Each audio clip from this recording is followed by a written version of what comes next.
interpretation of the stone has been done by Professor Rina Talgan from the Hebrew University of Jerusalem, and she's a professor in ancient art. And what she has done after several years of research is an interpretation about all the faces of the stone. What we can see in here, it's probably the representation of the temple. Why do we know that? Because of the elements that are represented. So in the front face, we can see a 7-branch menorah that it's on a rectangular base, and it is flanked by 2 amphoras and some other architectural elements. So this will be part of the entrance to the holies, not the Holy of Holies, just the holies.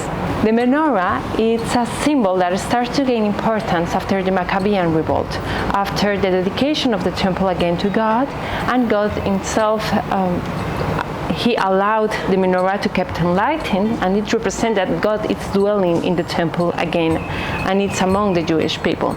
So the menorah became a common element to represent Judaism in the 1st century. It was something common to find in Jerusalem, in Judea, also in Modi'in, where the Maccabean revolt started, but this is the first time that it is found in the Galilee. This is the most ancient menorah representation in the Galilee, and it's inside a synagogue in a Jewish community. The top face of the stone, it's very interesting. So in here we can see 2 elements that Professor Rina Talgan understood as the showbread. The showbread, it was placed in the holies, and there are 2 stacks of bread, of 6 different kinds of bread in 2 stacks. So this will represent in totality 12 kinds of breads that represent the 12 tribes of Israel among God. The bread of the temple, it was only consumed by the priest, no one else can consume it. So, according to Professor Rina Talgan, these 2 elements represent the showbread.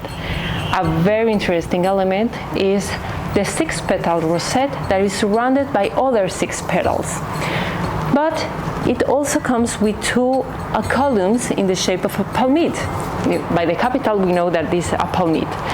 So this has been understood as the 2 columns that allow the veil of the temple to separate the holy from the Holy of Holies, where the presence of God is present in the temple.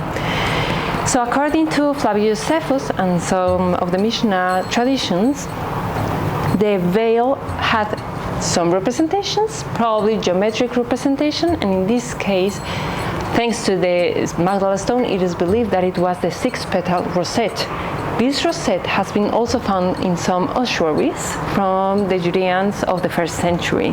The lateral faces represent arches, and if you can see in the middle of the arches, it seems to start another column. So this can represent a 3-dimensional interpretation of the temple.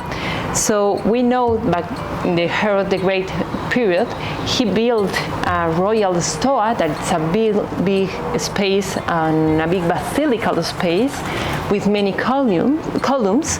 So it is believed that represents the royal stoa by Herod, or also the Azara entrance, the Azara gates that they were in the temple.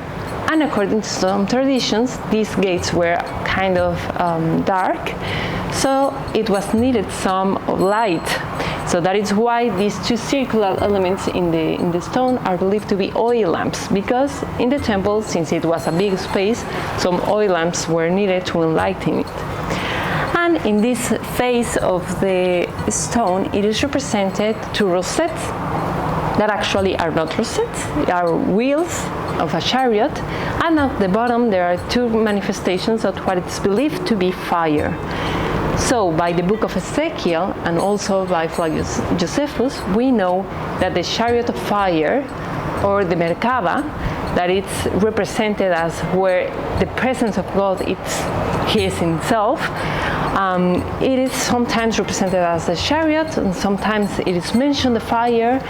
So in the book of Ezekiel, we know that the presence of God, it is quite close to this Merkava.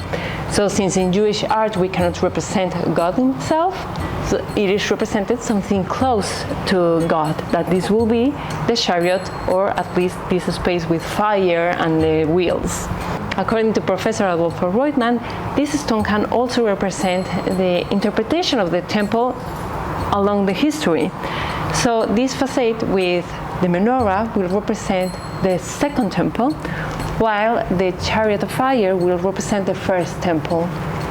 So what we know about this stone is that it has elements for the first century Judaism that represents the community itself. Are common representations, common symbols. Some of them that are represented that represents the temple, and this is the main interpretation of this stone, one of the most important discoveries in the last 50 years of the Israeli antiquities.